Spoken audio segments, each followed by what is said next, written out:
ત્યારે જ શરૂઆત કરીએ રૂપિયાના કારોબાર સાથે તો શરૂઆતી કારોબારમાં ડોલર સામે રૂપિયો 10 પૈસા જેટલો નબળો થઈને 90.15 પ્રતિ ડોલરની સામે 90.25 પ્રતિ ડોલર ઉપર ખુલ્યો છે। જોકે ત્યારબાદ જો આપણે રૂપિયાના સ્તરોના ઉપર નજર કરી લઈએ તો રૂપિયાની અંદર આપણને 90.24ના સ્તરો પર કામકાજ થતું જોવા મળી રહ્યું છે અને ડોલર ઇન્ડેક્સમાં 98.94 એટલે હવે 99ના સ્તરની આસપાસ કારોબાર થતો જોવા મળી રહ્યો છે।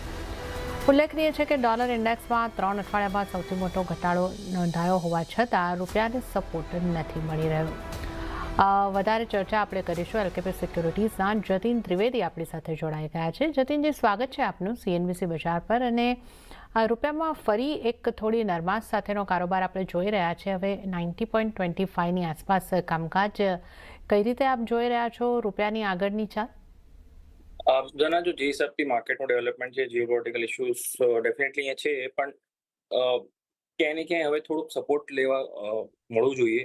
જો જે હિસાબથી યુએસ ઇન્ડિયાની કંઈક ટ્રેડ ટોક્સ પોઝિટિવ સાઇડના સંકેતોથી આગળ વધતી જાય તો ડેફિનેટલી અહીંયાથી થોડુંક પોઝિટિવ સંકેતો મળી શકે છે। અને ક્યાંય ને ક્યાંય 90.35 90.50ના રેન્જમાં છે ને બહુ મોટો એક સપોર્ટ ફોર્મેશન દેખાઈ રહ્યો છે રૂપિયાના માટે। જો એ અગર પકડીને રાખે છે તો અહીંયાથી એક બાઉન્સ બેક રૂપિયાના માટે પકડીને ચાલી શકીએ છીએ ટુવર્ડ્સ 89.50 89 સુધીના ઝોન્સ રોલ આઉટ નથી કરી શકતો હું। સો 90.50 એક બેરિયર પકડીને ચાલો યુએસડી આઈએનઆરના માટે, અને 89-89.50ના રેન્જમાં એકવાર માટે આવતા જોવા મળી શકે છે, ડિપેન્ડિંગ અપોન જે પોઝિટિવ ટ્રેડ ટોક્સ આગળ ચાલતા દેખાય તો। ઓકે, તો આપણે આ રૂપિયાની ચાલ અહીંયા આગળથી કઈ રીતની રહી શકે છે, જીઓપોલિટિકલ ટેન્શન્સની પણ એક અસર છે એની વચ્ચે, એની આપણે ખાસ કરીને ચર્ચા કરી છે। પણ આ જીઓપોલિટિકલ ટેન્શન્સની અસર સોના ચાંદી પર પોઝિટિવ થઈ રહી છે। વાત સોનાની કરી લઈએ તો સોનામાં તેજી આગળ વધી અને કોમેક્સ ઉપર ભાવ જે છે $4,595 આસપાસ કે એના ઉપર કામ કરતા આપણને જોવા મળી રહ્યા છે। તો 4,600ના એકદમ નજીક કામકાજ થતું દેખાઈ રહ્યું છે અને 4,600 એટલે લગભગ ઓલ ટાઈમ હાઈના લેવલ્સ અહીંયા આગળથી બનવાની તૈયારીમાં। જ્યારે સ્થાનિક બજારની પણ આપણે વાત કરીએ તો 1,42,115ના પાર અહીંયા આગળથી કારોબાર થતો જોવા મળી રહ્યો છે। જતીનજી, સોનાને કઈ રીતે જોવું જોઈએ? સોનામાં જે અત્યારે આપણે ફરી પાછી એક સારી મજબૂતી આવતા જોઈ રહ્યા છે, આ સપ્તાહમાંની શરૂઆત પણ આપણને થતી જોવા મળી મજબૂતી સાથે, આજે બીજા દિવસે પણ કન્ટિન્યુ થઈ રહી છે મજબૂતી। 4600ની આસપાસ આપણે કોમેક્સ પર કામકાજ કરી રહ્યા છે। સોનાની આ મજબૂતી કેટલી આગળ વધી શકે અને આ જીઓપોલિટિકલ ટેન્શન્સનો સપોર્ટ મળી રહ્યો છે? ડેફિનેટલી છેલ્લા ઘણા વર્ષોથી તો આપણે જેને જોઈ જ રહ્યા કે જીઓપોલિટિકલ ઇશ્યુઝ ક્યાંય ને ક્યાંય સોનાની ચાલને જે છે સપોર્ટ કરી દે છે। જે બી માઇનર પ્રોફિટ બુકિંગ આવી જાય છે અધર રીઝન્સથી, એના પછી તરત જ પાછું બાઇંગ આવી જાય છે। સો હમણાં રિસેન્ટલી જે ટ્રેન્ડ થયો છે ગોલ્ડના માટે એ થયો છે કે ટ્રેન્ડ વાઇઝ આપણે જોવા જઈએ તો એક સારામાં તો પોઝિટિવ સાથેના જ આપણે કારોબારના સાથે જ જોયું છે।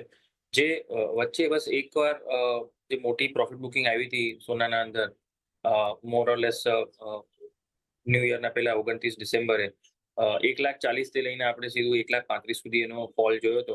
એ ખાલી ને ખાલી ફક્ત માર્જિન વધવાના કારણથી હતો, જે વન ટાઈમ ઇવેન્ટના હિસાબે પાછળ હવે થઈ ગયો છે।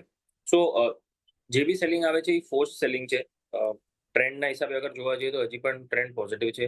એક ફોર્સ સેલિંગના કારણે જે વીક હેન્ડ્સ હતા, જે લોકોને માર્જિનથી ફરક પડી જાય, જે લેવરેજ પર કામ કરતા હોય અને ઓછા માર્જિનથી જ કામ કરી શકતા હોય, એ બધા લોકો એમાંથી નીકળી ગયા બહાર। અને પણ જે લોકો લોંગર ટર્મ હોરાઇઝનથી વ્યૂ પોઈન્ટ પકડીને ચાલતા હોય કે ફર્મલી એના અંદર બુલિશ છે, એ બધા લોકોનો પોઝિશનિંગના હિસાબે જોવા જઈએ તો હજી પણ ટ્રેન્ડ પોઝિટિવ જ દેખાઈ રહ્યો છે, જે હિસાબથી પોઝિશનિંગ બનેલી છે।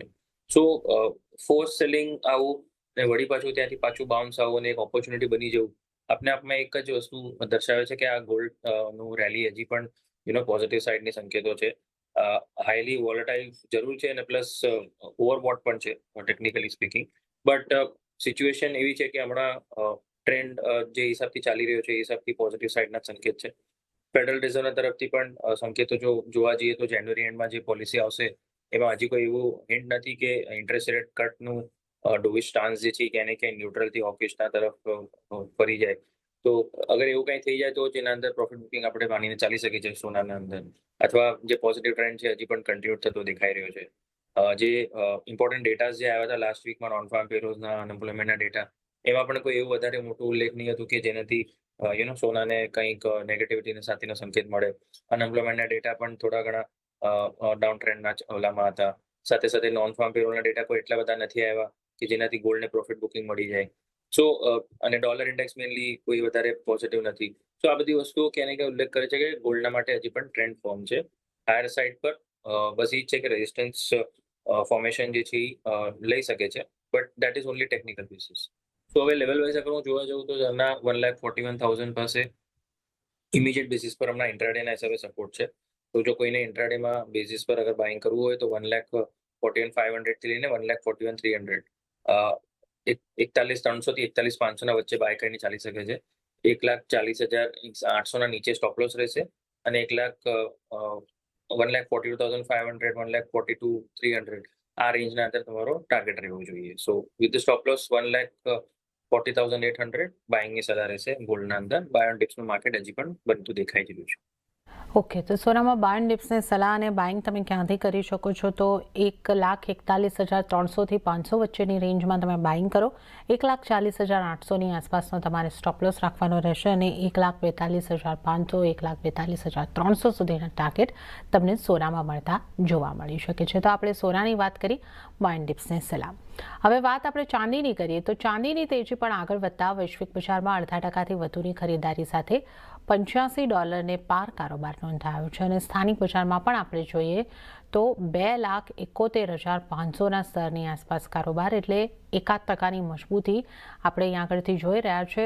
$2,000ની મજબૂતી સાથેનું કામકાજ. ડોલર ઇન્ડેક્સમાં વેચવાલી અને સેફ હેવન ડિમાન્ડ વધતા ચાંદીની કિંમતોને પણ સપોર્ટ મળી રહ્યો છે. જતીનજી, ચાંદી ઉપર તમારો કઈ રીતનો વ્યૂ બની રહ્યો છે? ચાંદીમાં પણ આપણે જોઈ રહ્યા છે કે ઘણી ઝડપી તેજી ફરી પાછી આપણે જોઈ રહ્યા છે. જે આપણે એક ઘટાડોની વાત કરી હતી માર્જિન અને રીબેલેન્સિંગ વખતે, એ ઘટાડાને ઓવરકમ કરીને ચાંદીમાં ફરી એક ઝડપી મજબૂતી બની રહી છે. તો ચાંદીમાં કયા લેવલ બનતા જોઈ રહ્યા છો અને ચાંદીમાં શું કરવું જોઈએ? મોરલેસ હાઈલી ટ્રેન્ડિંગ કોમોડિટી અગર જોવા જાઓ તો ચાંદી જ છે છેલ્લા 2 વર્ષથી આપણે જોવા જઈએ તો. અને સાથે સાથે લેવલ સ્પેસિફિકલી આના અંદર વોલેટિલિટી હવે વધી ગઈ છે. ડેલી અગર આપણે મૂવિંગ એવરેજ ડેલી એવરેજ જોવા જઈએ પ્રાઇસનું, તો જે પેલા 3,000 થી 4,000નું હતું થોડાક મહિના પહેલા, એ હવે ક્યાંય ને ક્યાંય સીધું હવે શૂટઅપ થઈ ગયું છે 7,000 થી 10,000ના વચ્ચે. હવે એવરેજ તમે જોવા જાઓ ડેલી તો મિનિમમ 7,000 મુવમેન્ટ આવે છે અને ઓન ધ હાયર સાઇડ 15,000 સુધીનું પણ મુવમેન્ટ આવી જાય છે. સો હાઈલી ટ્રેન્ડિંગ કોમોડિટી છે. લેવલ સ્પેસિફિકલી આના અંદર બહુ તમે એકદમ ધ્યાન રાખીને કરવું પડશે કે પોઝિશનિંગ કેવી રીતે રાખો.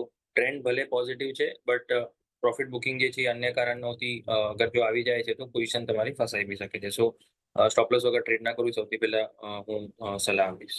હવે લેવલ વાઇઝ આમાં ક્યાં આગળ ધ્યાન રાખીને કામ કરવું કે એના અંદર શું ઇમ્પોર્ટન્ટ છે, તો રિસન્ટ જે સ્વિંગ લોઝ છે જે સિલ્વરે બનાવ્યા છે હમણાં જાન્યુઆરી મંથના સ્ટાર્ટિંગના વીકના અંદર, એ છે 2,42,000 રૂપિયા. હવે 2,42,000થી આપણે ઘણા દૂર છે, હજી તો 30,000 પોઈન્ટ દૂર છે. તો 30,000 સુધીનું સ્ટોપ લોસ રાખવાનું કરંટ માર્કેટ પ્રાઇસથી પણ વ્યાજબી ન રહે. સો ટ્રેડર્સને એ જ સલાહ રહેશે કે જો બાઇંગ પોઝિશન ઓલરેડી છે તો ડેફિનેટલી હોલ્ડ કરીને ચાલો. અને તમારો સ્ટોપ લોસ જે છે ક્યાં ને 2,60,000ના નીચે રાખો, કેમ કે 2,60,000ના નીચે જશે તો પાછું 2,45,000 2,40,000 સુધી રીટેસ્ટ કરવા જઈ શકે છે.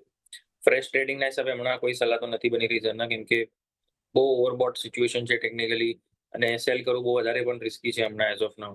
સો ન્યૂ પોઝિશન્સ માટે કોઈ સલાહ નથી બની રહી કે ફ્રેશ પોઝિશન્સ ક્યાં લેવી ને કેવી રીતના લેવી. થોડુંક વેઇટ એન્ડ વોચ કરવું પડશે જેને ન્યૂ પોઝિશન્સ લેવી હોય. જેની ઓલરેડી બાઇંગ પોઝિશન્સ છે એ લોકો માટે સ્ટોપ લોસ આપ્યો છે. જે કોઈ ઈચ્છતા હોય બસ એ જ રીઝનથી કે ભાઈ ઓવરબોટ છે ને સેલ કરવું છે, તો જેવી રીતે મેં કીધું કે ન્યૂ પોઝિશન્સ માટે હમણાં સલાહ નથી બની રહી. સો વિલ વેઇટ એન્ડ વોચ. કોઈને અગર સ્ટોપ લોસ રાખવો હોય, કોઈની અગર જે સેલ પોઝિશન અટકાઈ ગઈ હોય, તો ડેફિનેટલી અહીંયા બહુ મોટા ભાગે અહીંયા તમારું રિસ્ક છે. તો 2,75,000નું એક તમારું સ્ટ્રિક્ટલી સ્ટોપ લોસ રાખીને તમે ચાલી શકો છો જો તમે અગર સેલ કરીને ચાલેલા હો તો. બાકી ન્યૂ પોઝિશન હમણાં અવોઇડ કરવાની સલાહ રહેશે ઝરનાના અંદર. ઓકે, તો ન્યૂ પોઝિશનને અહીંયા આગળથી અવોઇડ કરીને ચાલવાની સલાહ છે, પણ જો પોઝિશન છે તો તમે એને હોલ્ડ કરીને ચાલી શકો છો અને એના માટે 2,60,000નો સ્ટોપ લોસ રહેશે. તો ચાંદીમાં અત્યારે એક ખાસ ધ્યાન રાખીને ચાલવાની સલાહ બની રહી છે. તો આપણે સોના ચાંદીની અહીં આગળથી વાત કરી અને હાલ આ સાથે આપણે સમય થઈ રહ્યો છે એક નાનકડો બ્રેક લેવાનો, તો આપણે લઈશું નાનકડો બ્રેક અને બ્રેક બાદ જતીન ત્રિવેદી સાથે વધુ કોમોડિટીઝની ચર્ચામાં આગળ વધીશું.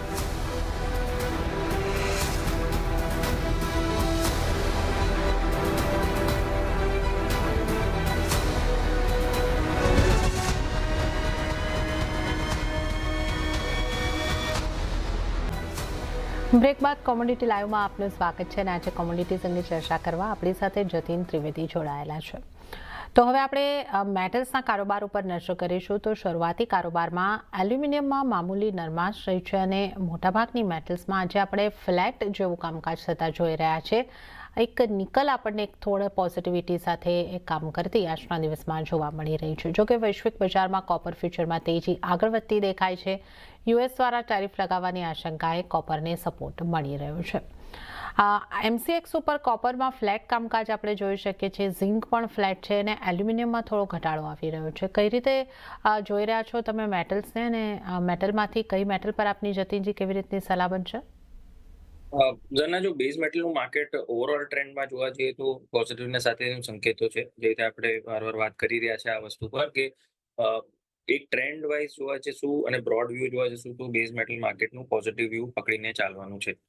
હવે સાથે સાથે ઓપોર્ચ્યુનિટીઝ વચ્ચે વચ્ચે આવતી રહે છે. માઇનર પ્રોફિટ બુકિંગ્સ પણ આવી જાય છે. તો અહીંયાથી થોડુંક માઇનર પ્રોફિટ બુકિંગ જો આવી જાય, કોપર જે છે તમને ક્યાંય ને ક્યાંય 1280-1270 પાસે, ઝિંકના પ્રાઇસીસ 308, 305, એલ્યુમિનિયમ પણ 310-305 વચ્ચે. સો માઇનર ડિપ્સના માટે વેઇટ કરીને ચાલવું અહીંયા એડવાઇઝેબલ રહેશે.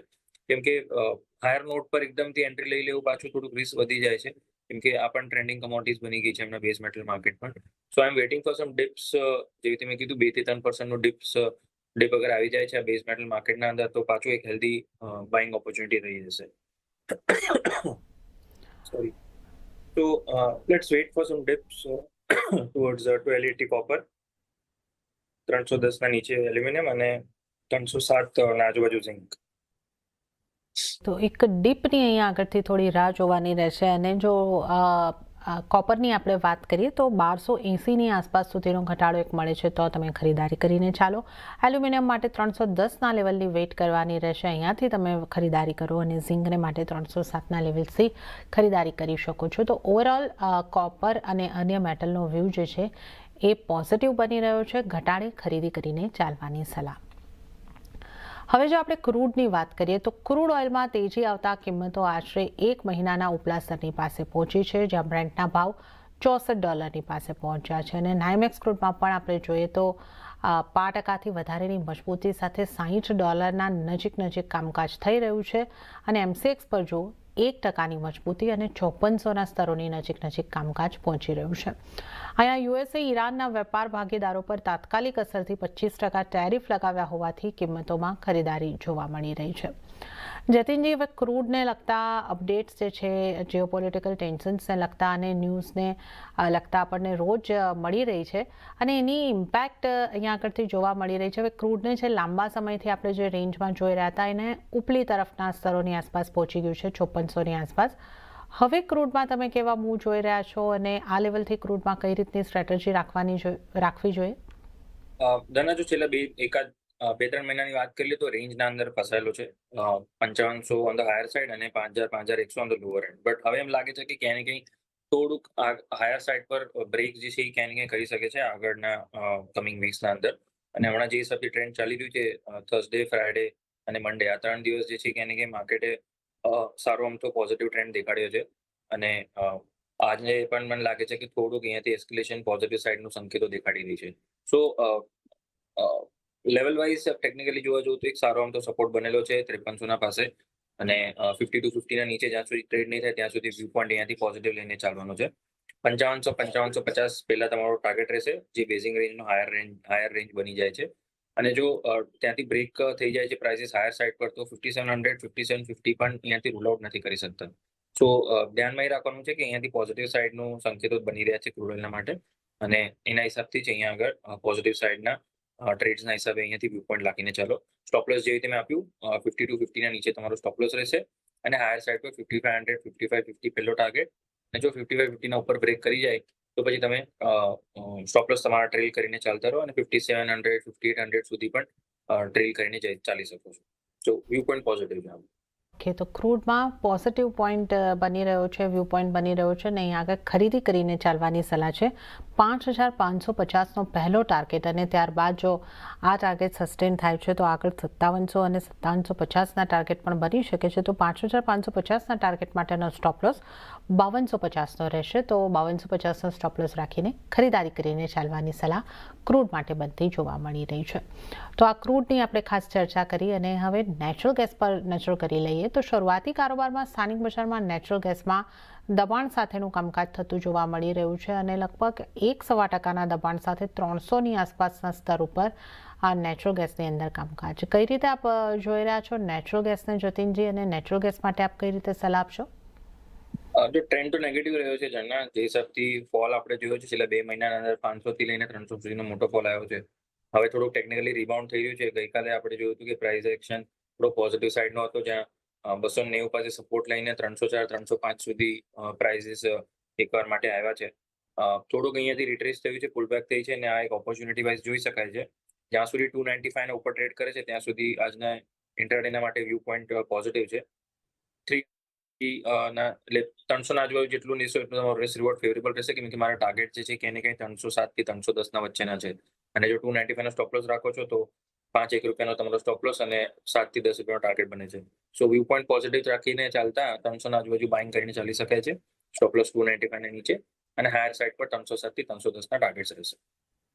ઓકે, તો નેચરલ ગેસ પર પણ પોઝિટિવ પોઈન્ટ ઓફ વ્યૂ ખરીદી કરીને ચાલી શકો છો. 300ની આસપાસથી ખરીદી કરો. 307થી 310 ટાર્ગેટ બની શકે છે. 295નો સ્ટોપ લોસ તમારે ધ્યાને રાખવાનો રહેશે. તો નેચરલ ગેસમાં પણ ખરીદી કરીને ચાલો. અને ત્યારે જ જતીનજી, આપનો આભાર અમારી સાથે જોડાવા બદલ અને તમામ કોમોડિટીઝ અંગે ચર્ચા કરવા બદલ આપનો આભાર. ત્યારે જ હવે આપણે નોન એગ્રી કોમોડિટીઝ